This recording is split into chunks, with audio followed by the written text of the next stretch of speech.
ராணிப்பேட்டை மாவட்டம் சோளிங்கரில் அமைந்துள்ள அருள்மிகு யோக நரசிம்மர் திருக்கோவில் 108 வைணவ திவ்ய தேசங்களில் 64வது தலமாகும்.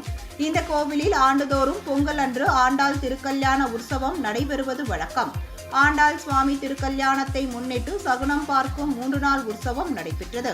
நிறைவு நாளான இன்று ஆண்டாள் சுவாமிக்கு சிறப்பு நன்னீராட்டு மற்றும் அலங்காரம் செய்து தீபாராதனை நடைபெற்றது.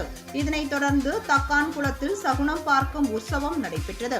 பின்னர் அலங்கரிக்கப்பட்ட தங்க கேடயத்தில் ஆண்டாளும் சுவாமியும் ஏகாதேசியை முன்னிட்டு ஸ்ரீதேவி பூதேவி உடனாகிய பக்சோதித பெருமாள் தங்க கேடயத்திலும் எழுந்தருளி மங்கள வாத்தியங்கள் முழங்க 4 மாட வீதிகளில் உலா வந்து பக்தர்களுக்கு அருள் பாலித்தார்.